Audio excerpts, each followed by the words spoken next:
You may have heard about Redmax's new blower, or maybe not. I don't know, but Redmax is claiming that they have a blower that's more powerful than the PB-9010.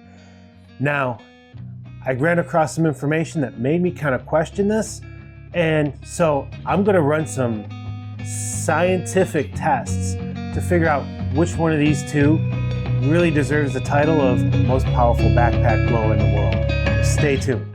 Redmax released earlier this year in February the EBZ-9000. It touts that it is the most powerful backpack blower in the world, claiming to dethrone the PB-9010 by Echo, which I guess was the most powerful backpack blower in the world. However, when you start looking at some of the stats that are coming out of the Redmax blower, they make you kind of question a few things.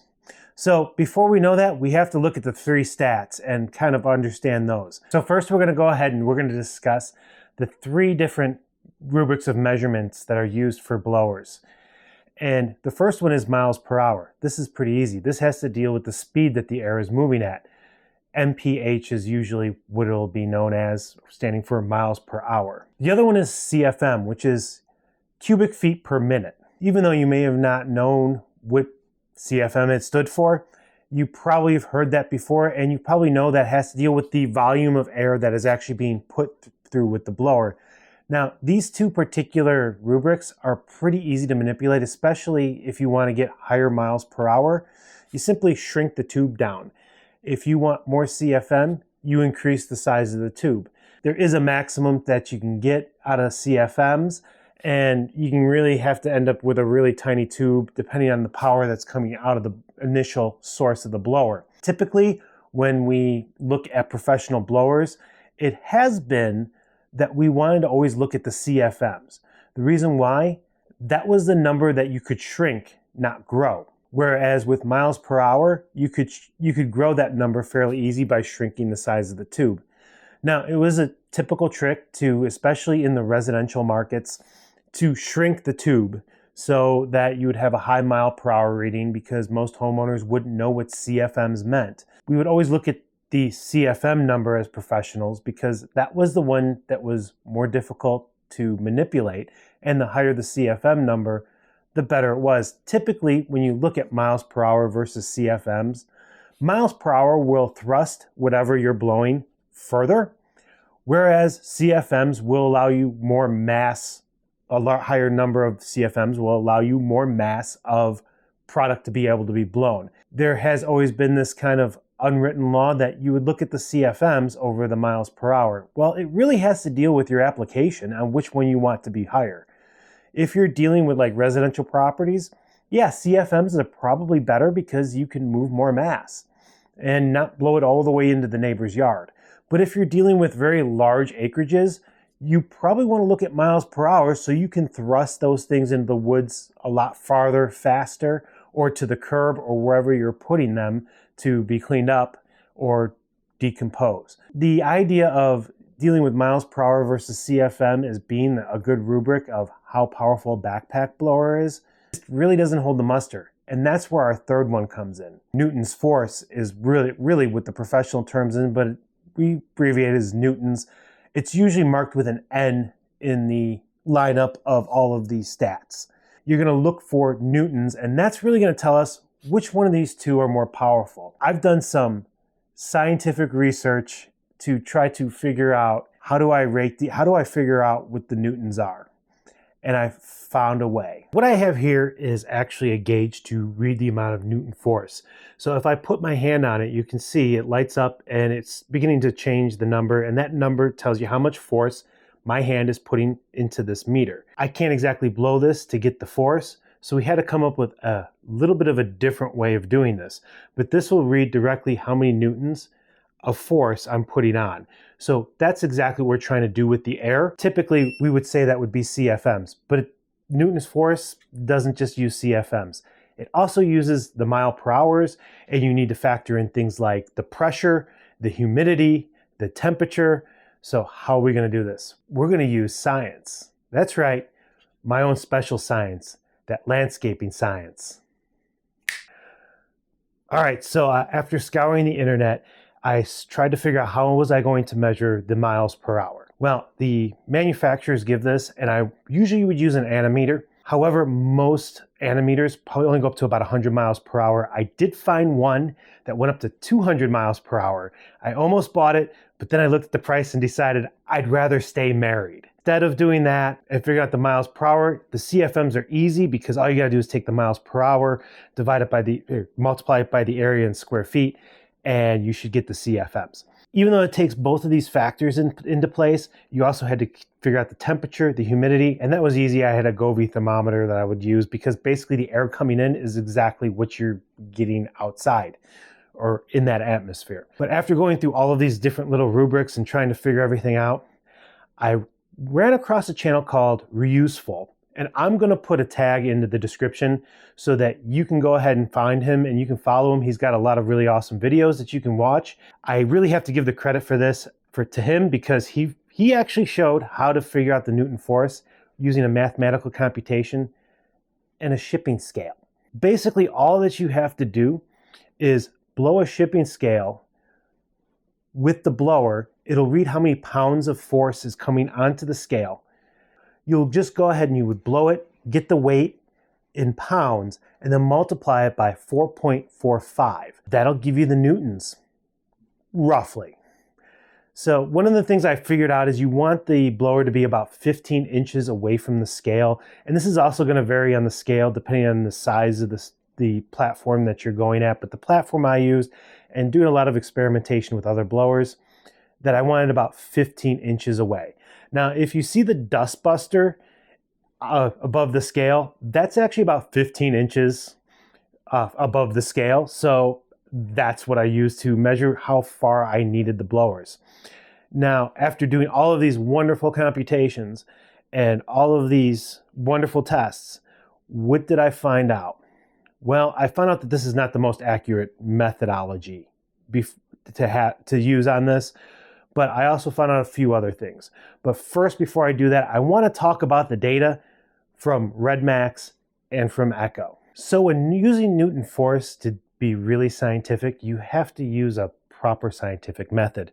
That method is ANSI B175.2-2012.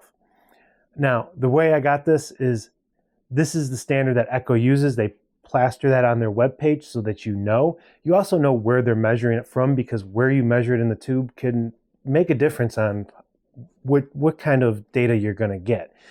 Now, when Redmax put their data out, I could not find anything about the methods that they used or even where that they did the measurement. They had some pretty bold claims when it came down to what their machine could do.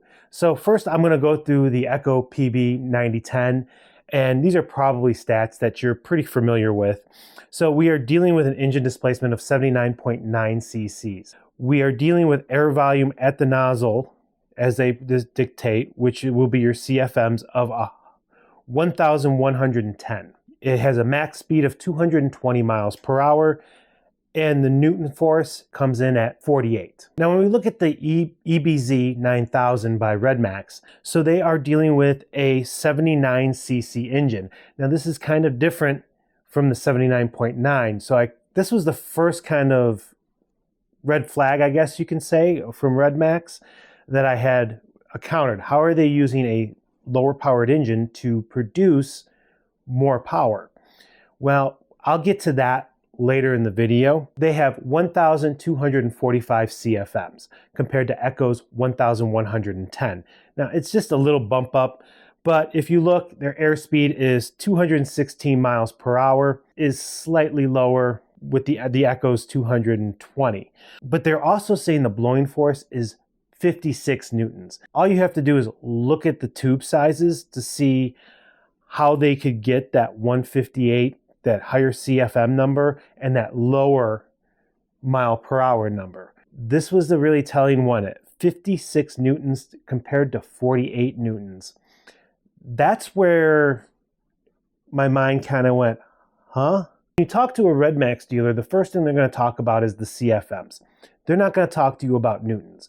And I don't know if that's because they just think that we don't know about newtons, or that they don't want to sit there and try to explain Newton force to us. That's the real factor that's going to tell you which one is the most powerful. And according to Redmax, at 56 Newtons, they do have the most powerful backpack blower. However, they don't list what kind of methods they use to get this. They don't say where they took these measurements from.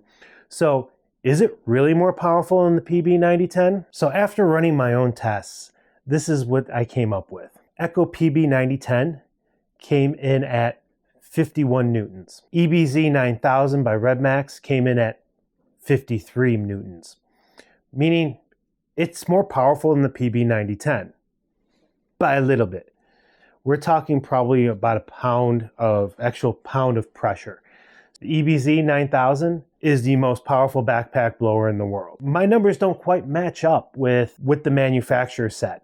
And again, this isn't exact science. This is about getting a ballpark.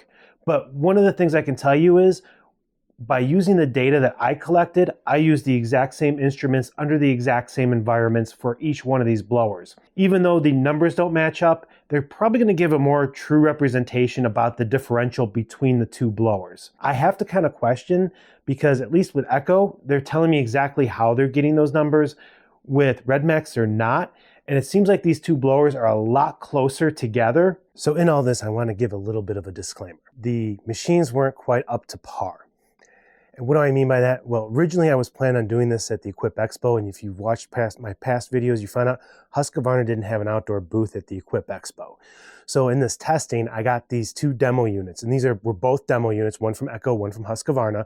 For those of you who don't know, Husqvarna, well, they own Redmax. Were just demos that I got from the dealer. They're now already been sent back to the prospective dealers, but I got them to do this video. The big thing is that the one that I got from Husqvarna was like a brand new unit. He said that I was only the second person to have it.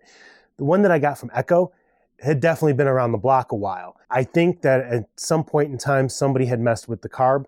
I don't blame Echo on this, because if you know how the dealers work on these, they basically, what they do is they will just, start them up, make sure they run, put some new fuel in them, and then send them off to the next person. Somebody who had it messed with the carburetor. That could have made a huge factor in things, but Echo itself probably didn't do that. It was either probably something they took in for service, it needed service, and they phoned it home and just adjusted the carburetor as opposed to cleaning it out or replacing it. Or it was somebody who had the unit that wanted to see if they can get more power out of it by adjusting the carburetor, and they never adjusted it back down.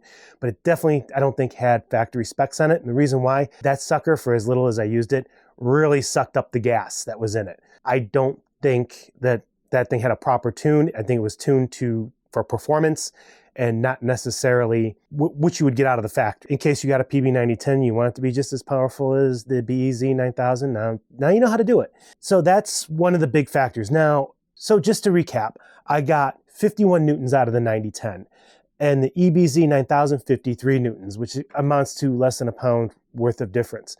Getting into this, I did test another 9010 when I was at Equip. However, I can't use that data. I will tell you the data, but I won't use that data. It came out in 41 Newtons. And the reason why I can't use that data, because I didn't have all the same circumstances that I had with these other two blowers. The idea is the only difference between this test was supposed to be the blowers. Everything else should have been exactly the same. When I tested that one out in Equip that came on at 41 Newtons, it was on grass. The temperatures were different. The humidity was different. There were a lot of different factors. The machine didn't really get a chance to warm up. When I did these other tests in the shop, I warmed up both machines. They were both relatively the exact same humidity and temperature. I mean, I tested them one right after another. They were both on the concrete floor in the shop. So I had the exact same circumstances for both of those. So that's why I'm using those numbers as opposed to the one that I got from Equip. So my guess is that the 9010 factory specs are probably going to be somewhere lower below 51 Newtons, considering that the what Echo says they are 46, and that they're probably going to be above 41 Newtons because of the circumstances that arise throughout this. So I wasn't able to that's why. That's why I have the numbers I have. That's why I'm using these numbers. And this is my little disclaimer about this. I'm just holding to what the dealer sent over to demo. On that note, let's get back to it. And Redmax, it is the most powerful backpack blower, but is it the best powerful backpack blower out there? And that's what we're gonna go look into next. So before we go into which one is the best, I wanna talk about a little bit about the engineering behind each one of these and how did Redmax manage to squeak out the PB-9010 with even a smaller engine than what the PB-9010 has? Well, it all has to do with the housing design. If you look at the housing design, it's a lot larger on the Redmax than it is on the Echo. Pretty much how it is they're just taking in more air and cycling more air than the PB-9010. The other thing is that dealing with the wider tube is how they're getting that higher CFM number. That's actually how they're getting a higher Newton force number with a smaller engine. Now that does help make it a little bit more fuel economy, the PB-9010, but one of the other things that this does is it makes the actual physical unit bigger. So this is where we're going to segue now into which one actually is the best. One of the complaints that I have heard about this unit is that they don't fit in your standard blower rack. It's actually a lot larger of a footprint than most of your other blowers. So if you have an existing blower rack, this might not actually fit in it. But let's talk about some of the features that Redmax is actually touting about this. One is the push button start as they can, but it's not quite like an electric start. You're still pull starting it, but you have to push a button, and basically it's a push button choke. Instead of having a lever, it has a push button. Now, I don't think this is good or bad. It's different, I guess you can say. But instead of the choke being pulled or lifted or pushed down, it's actually pushed in. That's the only big difference about this. I did take it apart, and so we can take a look at that, how that push button works. See the movement of it? Basically, they call it push button start. All it is a choke. The reason why I'm able to push it in and pull it out like this is because basically if you turn the tube backwards on the blower, it stretches the cable enough that it won't lock into place. So if you're having that issue, you check to make sure your tube's in the right direction. But as you can see the movement in there, this is basically just nothing more than a choke. Instead of you pulling the choke, you push the choke. So is that better? Well, it's still a choke. It's still got parts that can break. So the PB-9010 is not necessarily the most built for comfort. One thing that both of these units have is, if you look at it, you can move the engine. They're spring-mounted engines. Now, I will tell you, there seems to be a lot more play in the Redmax than there is in the Echo, and I believe that's because there's actually springs on the bottom of the Echo. These help reduce the vibration so you're not getting pounded on your body. As old as I'm getting, I'm realizing how important that is. Now, as far as those shocks, honestly, they feel the same as far as the abuse on your body from the blower, so I believe that's pretty much equal. One of the things that I don't like about the Redmax in particular, though, there seems to be quite a bit more movement that's not really helping your body at all. What that's doing is it's creating more vibration on all of the other parts, which is more likely to cause them to break, as well as cause engine wear a lot sooner. So that is kind of one of the negative things about the Redmax that Echo does have a benefit on the PB-9010. We're going to go back and forth. There's things that are kind of bad about the PB-9010. A lot of these things are because it's an older unit compared to some of the more modern features that we've become to like on our blowers that are actually here on the Redmax. One of the nicer features that I found on the Redmax is they actually have a chest strap that will link together and hold the straps together. They also have a waist belt. The PB-9010 doesn't have those. However, what the PB-9010 does have are weight adjustment straps up on the top that will help pull the unit closer to your body. That's missing on the Redmax. I think that would be one thing that Redmax would have to add to their system that Echo has. However, I think that probably that waist strap and that chest strap is something that should be on the PB-9010 that isn't. Now, some of you have maybe been wondering, why am I so obsessed with the hip belts on the blowers? And we're going to have a little biology lesson right now to explain this. We already had the physics lesson. And if you ever met my high school chemistry teacher, you'd probably understand why we won't be having a chemistry lesson. Let's get into biology. When you have a backpack blower on your back and it's only supported by the straps, all that pressure goes onto your shoulder, funnels down on your spine into your hips, putting a lot of pressure on the torso and upper back and your shoulders in general. Now, a hip belt will transfer some of that weight straight to the hips, bypassing all of this. So you have less weight pushing on all of these bones in your body. Now, you might be like, okay, so what? I mean, there's a very likelihood reason why you don't want the hip belt, and I'll get into that later, like at the end of this little segment. But right now, I kind of want to talk to you about why this is so important. Me personally, I actually have a bad back. I have an issue in my lower back. One of my vertebrae sticks out. It's a birth defect. It's not a huge issue, but the only treatment for it is basically manage it, I guess you can say. So anything that I can do to manage that is helpful to me. And it's a vertebrae that sticks right here out on the bottom of my back. Usually it's not a problem for me as long as I'm doing what I'm supposed to be doing, lifting at the knees and not at the waist. One of the things that I can do to manage it is and I have been very poor at this very recently, is my core strength is building that up, which will support that. I'll be honest with you, when I really focused on my core strength and I was really getting like six packs and stuff, that really helped my back. I usually have like chronic discomfort. I wouldn't say pain, but just some discomfort in my lower back that comes from that. And when I was dealing with my core strength, it was like that discomfort just disappeared. But anything that I can do to mitigate that, like put pressure directly on the hips and bypass all of this, helps my back tremendously. This is one of the reasons why, number one, I don't like backpack blowers in general. I would rather use a handheld blower, but when I do need a backpack blower, it's probably going to be on my back for quite some time. So I want to make sure that it's a comfortable backpack blower. So that's one of the reasons why I'm really big on the hip belts, is because for me personally, and a lot of you guys are getting older and you're getting those bad backs, you know what I'm talking about. You're feeling it too. And those hip belts will definitely help. Getting into why you wouldn't want a hip belt, it has to deal with efficiency. So if you're just doing a standard mow, blow, trim, not necessarily in that order, job, you probably are worried about more efficiency, and putting that hip belt on takes a little bit of extra time. We're just gonna get rid of Chad. A lot of you don't realize, but I run a skeleton crew. But if you're just putting on the hip belt, that takes up time. And a lot of guys will either just let that hip belt flop around if they're just using it really quickly, or they prefer just not to have it at all because sometimes it still gets in the way.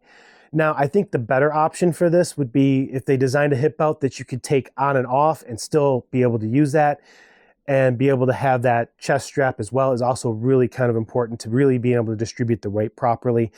One of the issues I think we have in our industry is looking at each other, at the companies, at each other within the industries, how to design these backpack blowers, and in particular the harnesses. If a company really wanted to focus on the harnesses, they wouldn't look in our industry. They would actually go to an industry that really focuses on backpacks, in particularly the outdoor space, dealing with long-range backpacking, people who are hauling their equipment on their back for miles upon miles a day, and they tend to have really quality harnesses. So they shouldn't be going to the local power store. They should be going over to LL Bean or REI or Cabela's or Bass Pro Shops or something like that, and pulling off something like a Mystery Ranch backpack or an Osprey backpack and looking at that and see how they design their harnesses. Because that's going to give you a more, they got those harnesses engineered extremely well. And that's one place that they really should be looking, and not just at each other to see what little idea can we steal from here or there. Let's actually look at ideas that we can steal from an entirely quality harness. That being said, all right, let's get back to the video. Another thing about dealing with comfort is the PB-9010 actually has a padded back. It's kind of a stiff padded back, but it's there, it's padded. There's nothing. You got plastic on the back of the Redmax blower. That's what's hugging your back. Now, the question is you don't really care too much about comfort, especially if you're throwing it at someone else. You want to know which one's going to make them more efficient. And this is where that power really doesn't mean a whole lot. Because the BEZ-9000 is so large, it's very difficult to maneuver with it. And the tube being so large, it's very difficult to maneuver that tube. If all you're doing is walking down a tree line, trying to blow leaves into the trees, this is a great blower for that. It's gonna probably be a little bit more efficient. But if you have to maneuver and really walk around and go to a lot of different places and be able to move the tube up and down to get into different things, the 9010 is gonna actually make you more efficient. And the smaller tube is just a lot easier to handle. Are you getting more power? Well, they're pretty darn close. So probably not. In my opinion, the PB-9010 is actually going to make you more efficient, the Redmax EBZ-9000. And that's just my personal opinion. I mean, you can try them out for yourself and try to figure that out. I think probably one of the biggest things when dealing with the power, because these two are really close in power, that a lot of people say, oh yeah, I really do. I think it's just something that's more psychological than anything else, because when I was using it, I really couldn't tell a huge difference between either one of the powers. However, one thing I can say positive about both of them, either one of these blowers is going to make leaf cleanups a whole lot of fun. So going into some of the pros that the Redmax has, beyond the straps, is it has a foot step. PB-9010, it doesn't. Put your foot down on the foot step while you're pull starting it, and it holds it in place a lot better. The PB-9010 is missing that feature. Again, when the PB-9010 came out, that wasn't necessarily as common of a feature as it is today with a lot of the new blowers. Question you might have is, which one of these blowers do I like better? And I'll be honest with you, this was a very difficult decision. I knew I had to pick one, but they are so close together that it's really difficult to tell. There's pluses and minuses, and the pluses and minuses kind of, when you start dealing with the checklist, they kind of balance each other out. I do have to admit, I am an Echo fanboy, and I am a member of the Echo UAG. The Redmax actually caught my eye a little bit more, and I think it was mainly because of a few of those little comfort items: the step, the waist strap, and the chest clip. Now, if it had the weight distribution on it, it definitely would have a big plus. Just kind of bringing around everything that needed to be done from the PB-9010 on that harness. That if I'm Echo, which I'm not Echo, but if I was Echo, how would I compete with this blower? Well, I would just do a new rendition of the PB-9010. I wouldn't try to up the ante on the power at all, but rather just bring in a lot more of these comfort items that you find in the EBZ-9000. Now, before you say this might be too much for Echo to do, Echo just produced a blower last year with all these features on it, the PB-9010. Echo could take the 7910, the gas tank, the platform that has the foot step on it, the harness, and transfer that to the PB-9010, which would probably be pretty easy because they both use the same engine. So the only thing that you have missing off the 7910 is the hip belt and that chest strap. I think those would be pretty easy to add on to it. Then it's just basically the blower housing that would be different.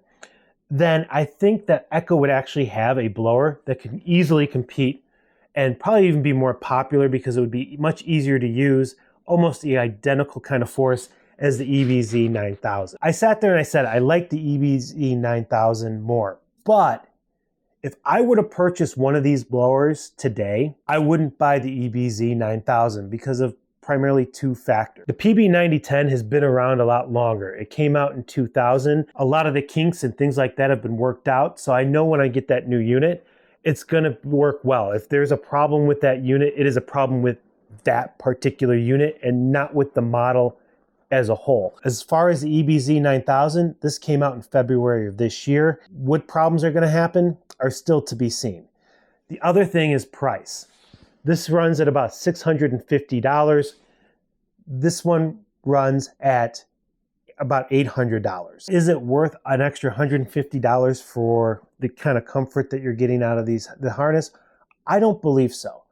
I believe that if Echo were to produce this unit, upgrade this unit, yeah, it would probably cost a little bit more, but I think they could do it with somewhere between $50 to $100 more. It's still come in under what Redmax has done. As far as I'm concerned, I think that this is the model to be working on.